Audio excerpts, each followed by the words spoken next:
Salut les amis, donc aujourd'hui je vous fais une vidéo sur le premier niveau de la pratique du yoga.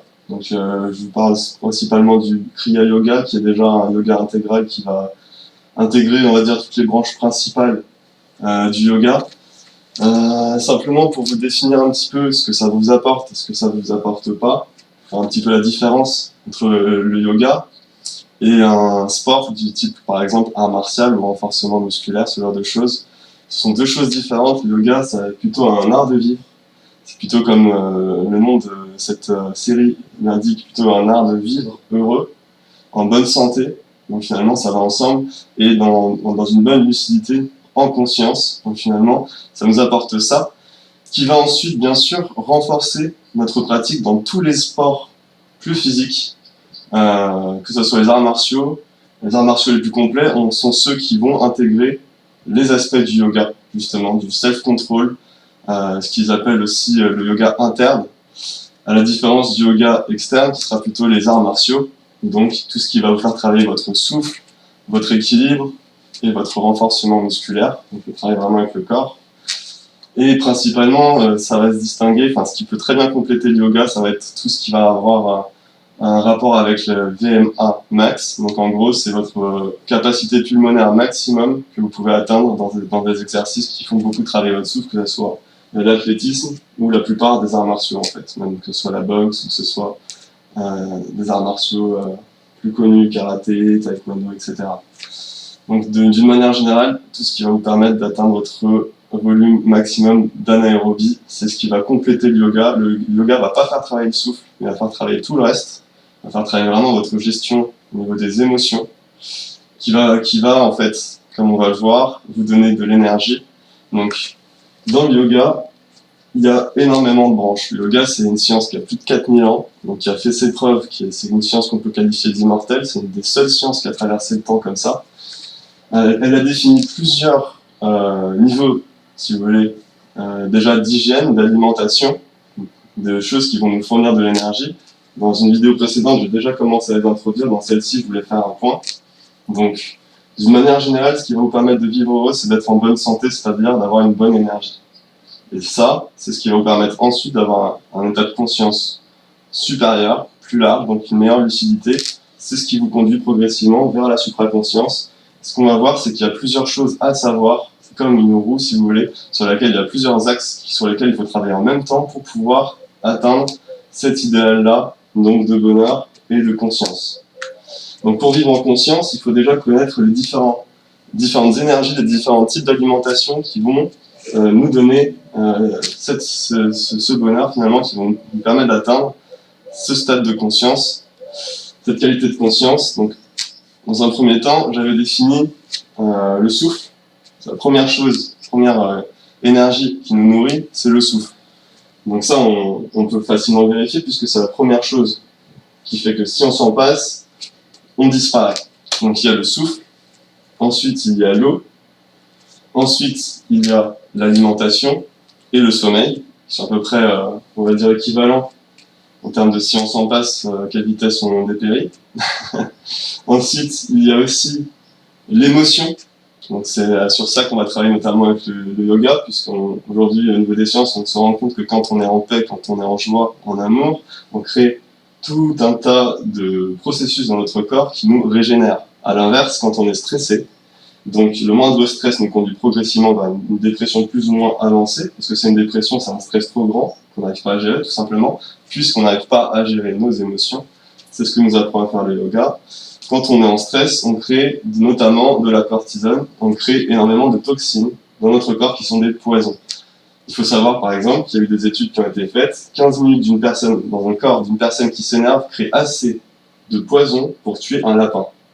Donc aujourd'hui, la plupart des pathologies, la plupart des maladies, que ce soit mentales ou physiques, puisque tout est lié, c'est vraiment un ensemble, sont dues au stress.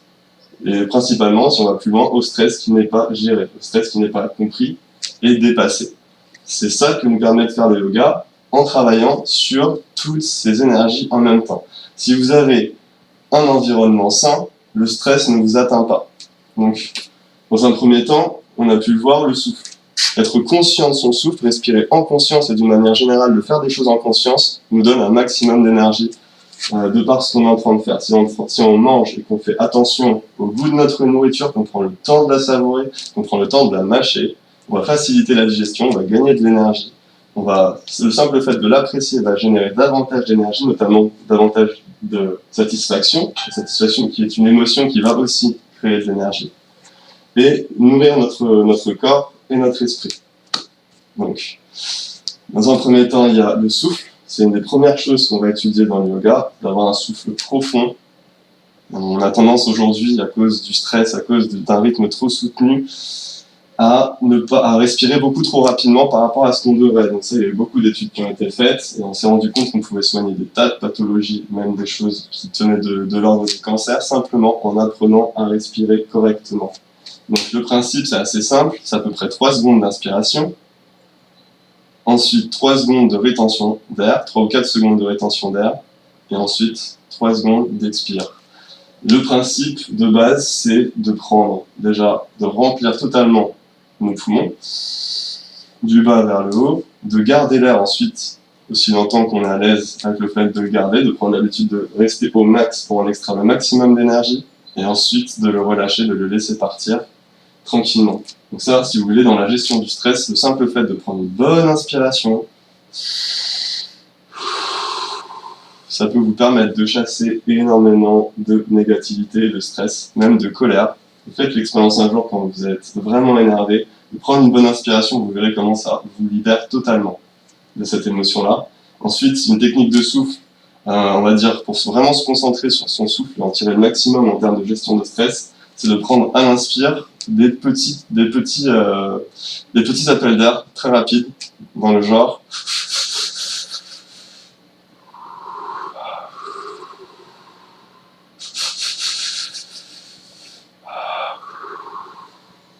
Donc comme celui-ci, vous pouvez faire l'expérience, simplement de faire ça quand vous ne vous sentez pas bien, quand vous avez de la nausée, quand vous avez du stress, quand vous avez mal à la tête. Faites ça plusieurs fois, vous verrez.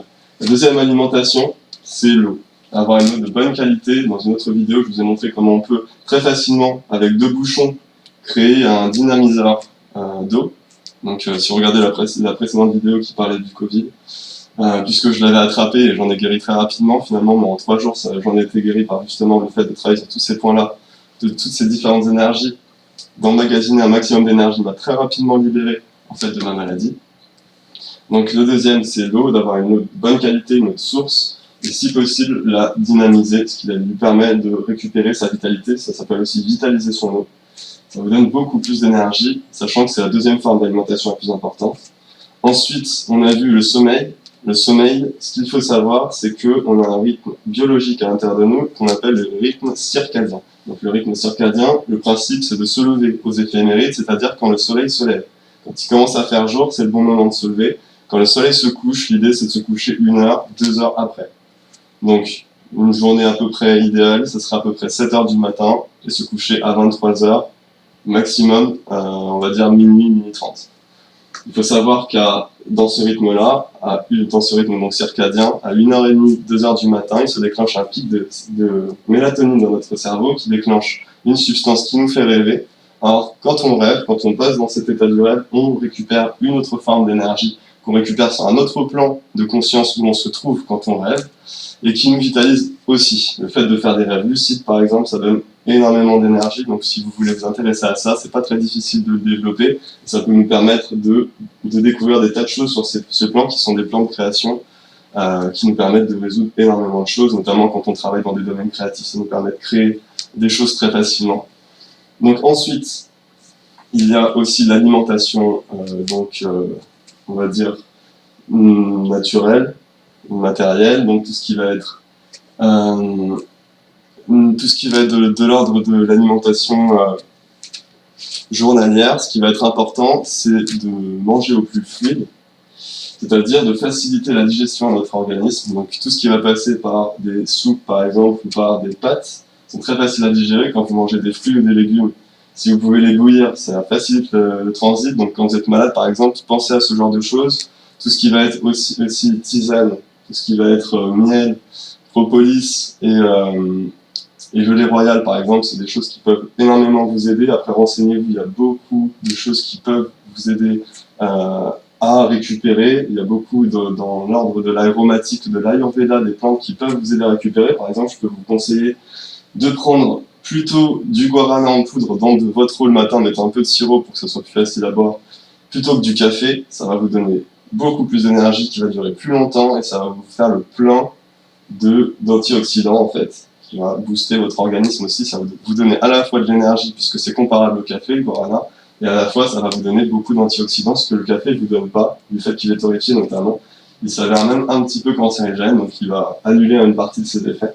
Donc ça c'est une des plantes. Intéressez-vous à l'ayurveda, aux différentes plantes comme le ginseng, qui sont très efficaces. Vous avez plein d'ingrédients naturels que vous pouvez mettre dans votre quotidien, par exemple dans votre eau pour vous soigner, comme le citron. Ça, c'est quelque chose d'extrêmement efficace dans votre alimentation, comme les oignons ou l'ail.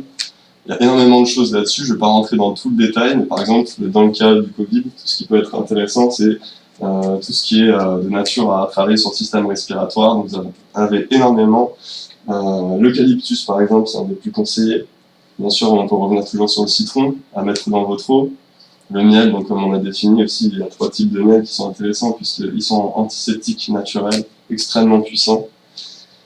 Et ensuite, vous avez le Shalaki, vous pouvez faire des recherches dans l'Ayurveda qui a soigné beaucoup de cadasmes en fait. Donc c'est des thérapies à faire sur 3 semaines et ensuite arrêter. C'est d'en mettre un peu dans de l'eau simplement, de mélanger avec du sirop et de boire. Donc ça voilà, pour l'alimentation, c'est très complet l'alimentation. Je ne vais pas rentrer trop dans le détail, mais l'idée c'est d'éviter tout ce qui est de la fabrication en masse, donc qui va utiliser des pesticides, d'éviter de manger trop de viande, puisqu'aujourd'hui on nourrit mal les animaux. Il faut essayer d'aller vers du bio, il faut essayer d'aller voir même directement les maraîchers. C'est pas toujours évident. L'idéal c'est d'avoir un jardin ou un jardin partagé, un jardin collectif, ça commence à se faire, ou d'en proposer à la mairie, on peut aussi en créer localement. Très peu d'espace peut permettre de créer énormément de nourriture, donc à ce niveau-là, vous avez ça, donc pour l'alimentation physique. Ensuite, au niveau de l'alimentation, donc on va dire de l'ordre émotionnel, donc qui va jouer sur un tas de processus internes. Donc aujourd'hui, c'est une des médecines les plus puissantes, c'est ce qui notamment permet de créer les effets de l'effet placebo, qui est étudié en médecine. Aujourd'hui, l'effet placebo, c'est l'effet psychologique. Si la personne pense qu'elle guérit, elle guérit. Si la personne, quand elle prend un médicament, pense que ce médicament va la soigner, ça va la soigner, même si ça n'a aucune vertu médicale. C'est un peu le principe de l'homéopathie, même si l'homéopathie c'est encore un peu différent, puisque ça marche aussi sur des principes plus profonds, donc qui sont de l'ordre du fait que l'eau a une mémoire, et que quand elle est mise en contact avec des principes actifs, elle va enregistrer leur signature électromagnétique et la transmettre au corps, et c'est ça qui pourrait nous soigner. Mais principalement, on va dire que ça rejoint un petit peu l'effet placebo, c'est-à-dire que si on vous donne un médicament où c'est que du sucre et qu'on vous dit que ça vous soigne, et qu'on vous donne un vrai médicament et qu'on fait ça sur l'ensemble de la population, aujourd'hui on arrive à peu près à ces résultats qu'avec l'effet placebo, donc avec simplement du sucre, on arrive à soigner autant de gens, avec à peu près les mêmes proportions de guérison qui sont supérieures à 50%, supérieures à quelque chose d'aléatoire, qu'avec des médicaments qui sont conventionnés, qui sont officiels. Donc aujourd'hui on s'est rendu compte de ça, du pouvoir de l'esprit sur la guérison. On s'est rendu compte notamment dans les cas de cancer que ce sont les personnes positives qui pensent qu'elles peuvent guérir, qui guérissent. Donc ça, c'est un point qui a été marqué. Ensuite, si vous regardez The Divine Matrix de George Braden, qui a beaucoup étudié justement les yogis et qui a étudié en fait ce qu'ils faisaient en fait dans la méditation, il s'est rendu compte que c'est en créant un état d'harmonie, de paix, sur demande, que ces gens-là arrivent à guérir non seulement eux-mêmes, mais aussi d'autres personnes ensuite. Ça a été étudié un petit peu plus en Orient. Des personnes qui méditent ont réussi à faire disparaître des tumeurs à vue d'œil sur des échographies ou ce genre de choses. Donc ça, c'est pour l'aspect émotionnel. Ce sera vraiment, c'est un pouvoir immense qui joue dans la loi d'attraction. Si vous vous intéressez à la loi d'attraction, vous comprendrez que c'est l'émotion qui est la force d'attraction en fait. C'est la loi d'intention, c'est la loi d'attraction. Donc ce qui est vraiment cette force d'attraction, c'est votre émotion. Quand vous visualisez quelque chose, quand vous vivez, si vous ressentez à l'avance que c'est ça que vous voulez, si vous ressentez la joie, la paix, l'amour que vous avez pour ça à l'avance, c'est là que vous l'attirez en fait dans votre champ. Donc ça c'est pour donc du coup une 5e forme d'alimentation qui serait de l'ordre émotionnel. Quand on se sent bien, on va bien, de manière générale. Donc bien sûr, c'est un tout qu'il faut réussir à créer. Donc ça, ce sera par rapport à la méditation et au yoga que vous allez pouvoir travailler là-dessus. Et ensuite, il y a aussi on va dire, l'énergie physique, purement physique. Donc par rapport à l'émotion qui est plutôt psychique, donc plutôt au niveau de l'esprit, là on est plutôt sur du physique. Là c'est vraiment faire du sport de manière quotidienne. Ça les médecins ne vous encouragent pas à le faire, mais même quand vous êtes malade, de faire un peu de sport bien sûr, sans griller toutes vos réserves énergétiques, mais en prenant seulement 30 minutes par exemple de sport, ça va vous permettre d'intensifier votre rythme biologique, de vous énergétiser et d'éliminer rapidement les toxines. Surtout si vous faites un sport type qui va faire travailler votre souffle, qui va vous faire transpirer, ça va vous faire éliminer énormément de toxines. Donc par exemple, tout le monde peut aller courir, tout le monde peut avoir un punching ball par exemple pour travailler des arts martiaux dessus. Tout le monde peut, même sans avoir de corde à sauter, sauter sur place et faire comme s'il faisait de la corde à sauter, ce genre de choses. Il y a beaucoup d'exercices, pour juste pour en citer quelques-uns. Tout le monde peut faire ce genre de sport chez soi et en profiter vraiment de ses avantages. Donc ça c'est à peu près, voilà, on va dire que pour l'instant, je vous introduis 6 façons de tirer parti, de fabriquer, on va dire, le meilleur état de santé, le meilleur état de lucidité qui va avec, parce que finalement c'est très lié. Quand vous êtes malade, vous avez moins d'énergie, vous avez moins de lucidité. Quand vous êtes beaucoup plus en forme, dans bien meilleure santé, extrêmement motivé, vous avez plus de lucidité, vous allez plus vite, vous pensez mieux, vous êtes plus créatif, ça va ensemble. Donc aujourd'hui, je vais vous définir, maintenant qu'on a vu les différents types d'énergie sur lesquels vous pouvez travailler, sur lesquels vous devez travailler si vous voulez avoir une bonne santé et cultiver cet art d'être heureux, parce que ça ne concerne pas uniquement les mouvements que je vais vous montrer là, ça englobe certains d'entre eux, puisque le yoga va concerner, on va dire déjà, l'activité physique, un minimum, le souffle et l'aspect émotionnel et physique. Donc du coup, ça va déjà en concerner pas mal. Après, c'est à vous aussi de voir au niveau de votre alimentation, de votre eau, de votre sommeil, pour tirer un maximum d'avantages de votre pratique. Donc voilà, aujourd'hui ce que je vais vous présenter, c'est vraiment le premier niveau, c'est le salut au soleil.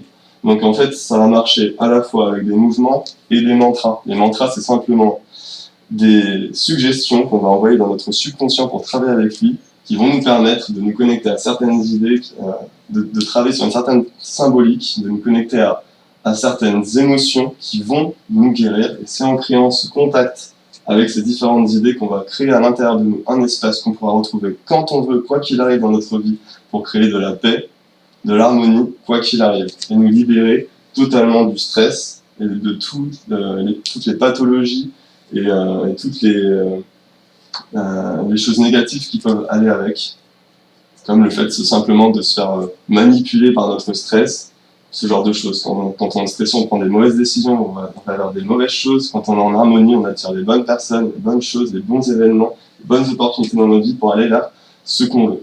Donc voilà, je vais simplement commencer. Donc, position d'accueil au début, simplement de poser nos mains en fait sur notre poitrine comme ça, de faire le vide. Donc c'est comme une sorte de méditation debout, c'est-à-dire que quand on médite, dans un premier temps on respire profondément.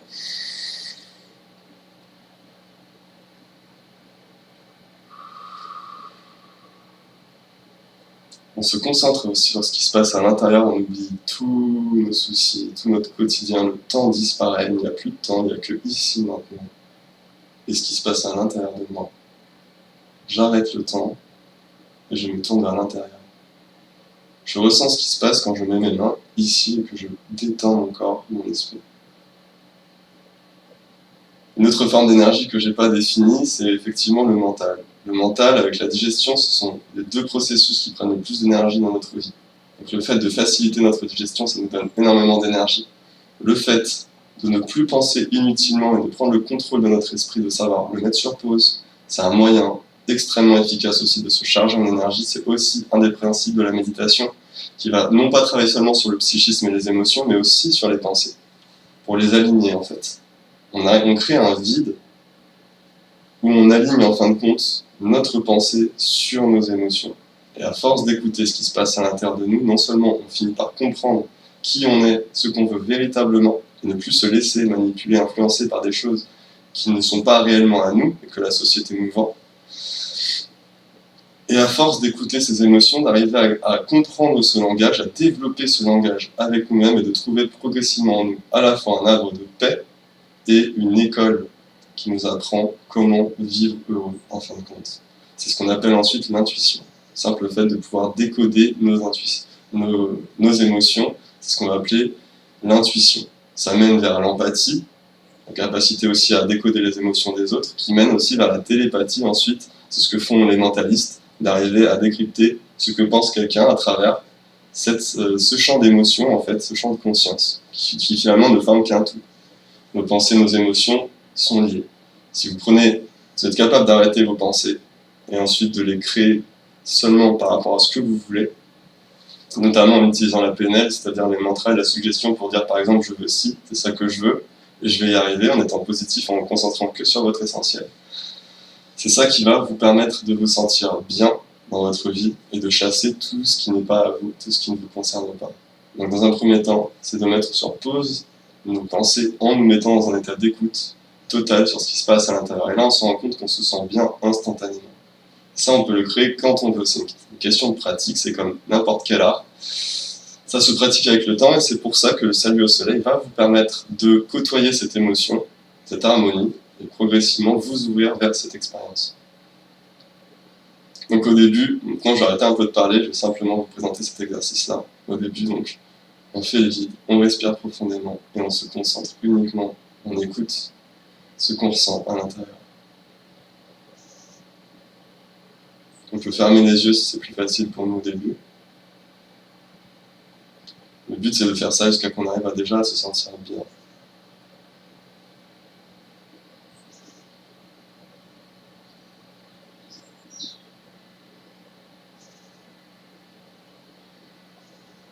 Donc là je vais le faire assez rapidement pour ne pas prendre trop de temps de vidéo. J'essaie de ne pas dépasser 30 minutes. Donc vous pouvez rester comme ça 5 minutes, tant que vous vous sentez bien. Vous pouvez rester comme ça. Ensuite, on va commencer donc le salut au soleil. Donc, moi je dis les phrases à haute voix pour que vous puissiez les entendre, mais d'ordinaire, je vais plutôt les dire en pensée, et j'ai envie de dire, pour aller plus loin, en émotion. Je vais vraiment essayer de les dire depuis mon cœur, et pas seulement ma tête en disant des mots froids, mais aussi avec mon cœur, en essayant vraiment de le ressentir quand je le dis. Donc la première phrase, ce sera « Je salue l'esprit d'amour. J'accueille l'amour dans ma vie. »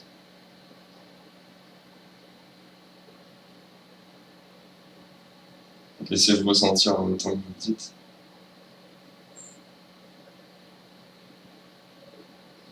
Ensuite, on va lever nos mains, les mettre là, on va les serrer, on va partir en arrière, on avance les hanches.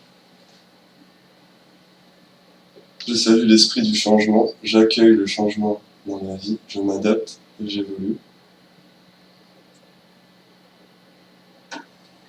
Ensuite, on descend. Je salue l'esprit qui contient tout.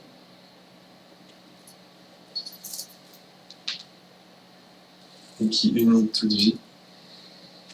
Ensuite, on avance la jambe gauche, donc ici, droite, perpendiculaire, la jambe arrière, droite. Je salue l'esprit du soleil. Je salue la lumière, j'accueille la lumière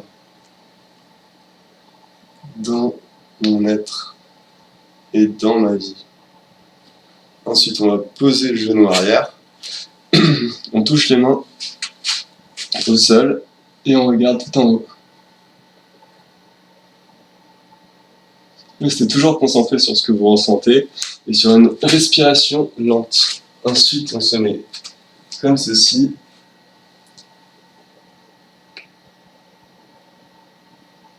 Donc là, je salue les êtres qui travaillent dans l'amour, pour l'amour et la paix. Donc là, le but, c'est d'essayer, avec vos talons, de vous rapprocher du sol et de garder votre dos droit. Le but, c'est d'être à l'aise tout le long et de vous concentrer sur ce que vous ressentez, sur votre souffle. Ensuite, je salue l'esprit universel. Donc là, avec vos hanches, vous touchez au sol. Vous restez sur la pointe des pieds. Vous regardez tout en haut. Ensuite, vous posez votre poitrine au niveau de vos mains. Posez votre front au sol. Vous dites « Je salue la terre qui me nourrit, qui me donne ma force. Je t'envoie mon amour. Je crois en nous. »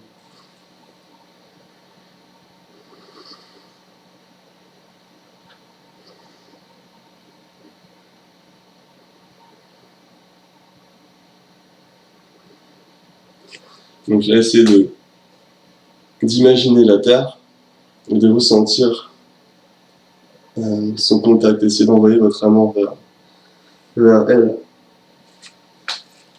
pour la remercier, pour l'aider dans ces changements qu'on est en train de lui faire subir. Donc ensuite, on repart en sens inverse. Je salue l'âme une qui unit la vie dans l'harmonie.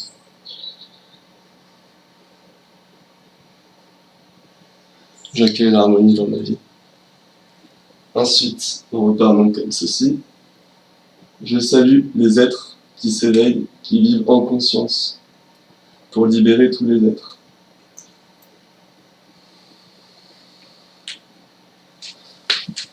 Je salue les maîtres. Ensuite, donc comme au début, on lève, on le fait en sens inverse cette fois-ci. Ensuite, perpendiculaire, jambe droite derrière. Je salue la vérité qui dissipe les illusions.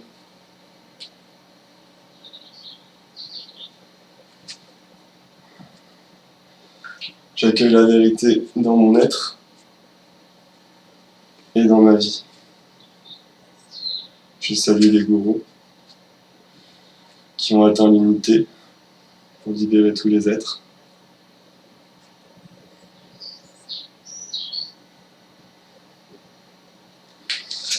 Ensuite, on aligne les pieds. Dans un premier temps, mettez-vous bien droit. Vous pouvez jauger comme ça avec votre main. Et ensuite, posez vos mains sur vos tibias et tirez un peu. Donc je salue la mère bienveillante qui m'élève, qui me porte. Ensuite,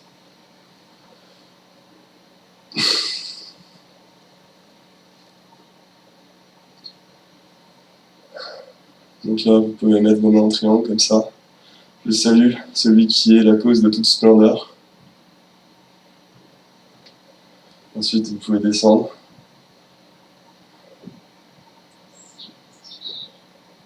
Toujours en regardant à l'intérieur de vous. Je salue celui qui nous guide vers l'illumination, vers l'unité, la conscience de l'unité.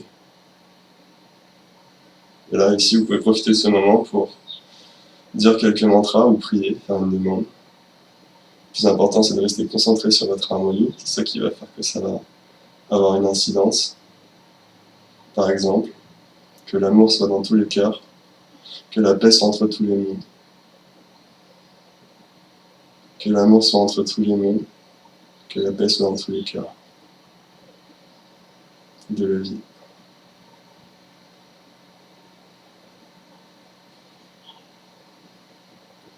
Donc là, pareil, tant que vous vous sentez bien, tant que vous sentez cet espace en vous de paix, ce paradis que vous créez, vous restez comme ça. Vous pouvez rester 5 minutes.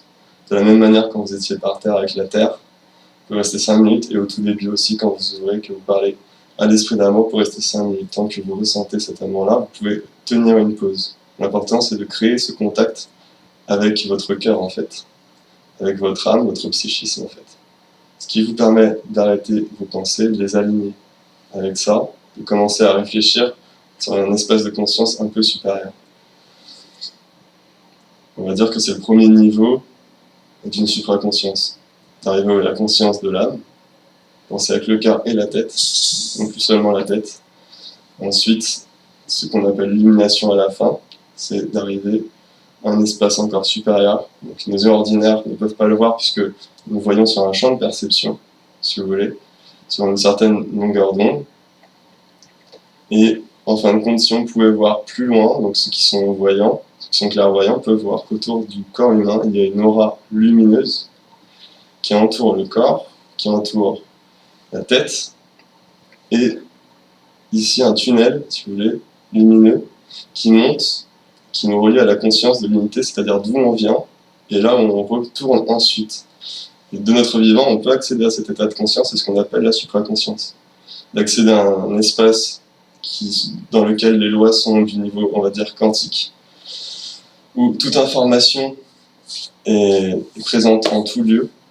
On transcende, si vous voulez, les lois du temps et de l'espace. On a accès à une sorte de science infuse, on peut avoir accès à beaucoup de choses comme des visions à distance ou à travers le temps. C'est cette conscience-là, c'est l'accès à cet état de conscience qui permet de développer tout un tas de facultés ensuite dans l'être humain. Et déjà, une des premières qu'on peut développer, c'est l'empathie, la télépathie et l'intuition. Donc avec cette prise de conscience avec notre psychisme en fait, qu'on a beaucoup trop négligé dans cette société-là.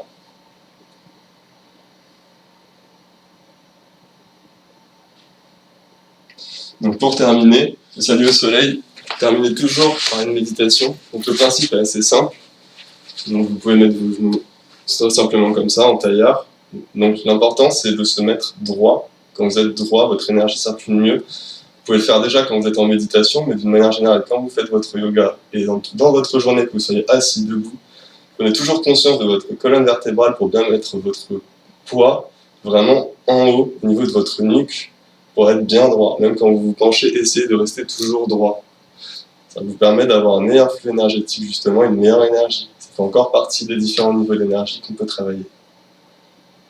Et donc là, simplement, il faut respirer doucement. À la limite, vous respirez le plus doucement possible, mais sans vous forcer, vous essayez de le faire par la volonté, sans compresser vos poumons. Simplement, vous essayez de respirer doucement. Vous lâchez tout, sortez du temps, vous essayez de vous concentrer sur ce qui se passe ici, à l'intérieur, sur votre bien-être. Tout ce sur quoi vous concentrez votre attention s'agrandit. Donc vraiment, la concentration, c'est vraiment de prendre tout notre espace mental pour le focaliser sur une chose, ce qui nous permet de lui donner beaucoup d'énergie et de l'agrandir. Donc là, vous vous concentrez sur votre bien-être, sur cette paix, cette joie, cet amour que vous ressentez pour l'agrandir. C'est ça qui vous guérit. C'est cette émotion-là qui vous guérit en fait, qui a un grand pouvoir guérisseur, un grand pouvoir attracteur, qui fait marcher la loi d'attraction, qui fait marcher le placebo, et tout un tas de choses encore qu'on pourrait définir. L'important c'est d'être bien droit, de respirer doucement, et vraiment de se concentrer sur notre cœur, sur notre émotion, sur notre amour. Donc ça c'est vraiment le niveau 1 du yoga que je viens de vous définir. Comme vous avez vu, c'est quand même assez complexe, je ne peux pas rentrer dans le détail de chaque chose, je vais aller doucement, j'ai une demi-heure de vidéo, c'est pas mal. J'espère que ça vous inspire. Je vais m'arrêter là pour aujourd'hui. Donc en méditation, vous pouvez rester aussi longtemps que vous vous sentez bien, de 5 à 20 minutes. Bien sûr, il ne faut pas vous forcer. Sortez bien du temps et vraiment essayez d'atteindre ce stade où vous avez vraiment l'impression de sortir du temps, vous restez dans votre émotion, vous êtes vraiment à l'intérieur de vous. Jusqu'à ce moment où vous avez l'impression de ressentir, de comprendre des choses naturellement, vous verrez que progressivement tout se met en place quand vous pratiquez régulièrement. Si vous faites un exercice sérieux et régulier, vous obtiendrez des résultats très certainement. Vous verrez que le monde autour de vous réagira à votre état d'âme, votre état intérieur. Si vous êtes en harmonie, les personnes qui sont énervées ne vont même pas prendre conscience que vous êtes là. Elles ne vont pas se tourner vers vous. Ce sera comme une sorte de bulle de paix qui vous immunisera contre le stress des autres. Vous verrez. Ensuite, bien sûr, il faut faire attention à ne pas retourner dans ces anciens mécanismes quand des personnes sont dans un état, de ne pas rentrer dans leur jeu. Et de vous rappeler comment vous remettre dans cet état-là. De vous rappeler de cet état, ça vous permet de retrouver l'endroit où c'était. Et de vous y replonger quand vous voulez. La méditation, c'est quelque chose que vous faites dans un premier temps avec les mouvements Yassine, mais après vous pouvez le faire debout quand vous marchez. Prenez cette habitude de retrouver cet état, ce paradis que vous avez trouvé à l'intérieur de vous, dans vos méditations, dans votre yoga, dans votre quotidien. Vous verrez que vous serez plus efficace dans votre journée, vous ferez les choses que vous faites d'habitude plus facilement, vous arriverez à atteindre vos objectifs plus facilement. Et surtout, vous vivrez dans un monde vraiment d'harmonie, vous rencontrerez des gens qui sont en paix, qui sont bienveillants. Ça vous facilitera à tous les niveaux. Ça vous aidera à guérir, à avoir une meilleure énergie, à être plus heureux. Finalement, on peut dire que être heureux, c'est une question de choix, mais aussi d'entraînement. Mais tout le monde peut l'atteindre. J'espère que ça vous a inspiré, que ça vous a permis de trouver cette paix, en me regardant faire peut-être, Mais faites-le par vous-même, vraiment, en regardant la vidéo. Peut-être regarder à nouveau la vidéo, pensez à prendre des notes, peut-être, pour réfléchir plus tard à tout ce que je vous ai dit, parce que chaque chose dont je vous ai parlé mériterait un approfondissement. J'y reviendrai dans d'autres vidéos, j'essaierai de m'arrêter sur chaque sujet individuellement pour bien rentrer dans le détail de chaque chose, de vous donner peut-être un peu de théorie, un peu de science qui viennent appuyer ces différentes choses dont je vous parle. Donc voilà, j'espère que ça vous a inspiré, je vous souhaite une belle journée, je vous souhaite de trouver dans votre vie de la paix, de la joie, de l'amour, pour le bien de tous. Cette planète en a besoin. Merci à vous, salut.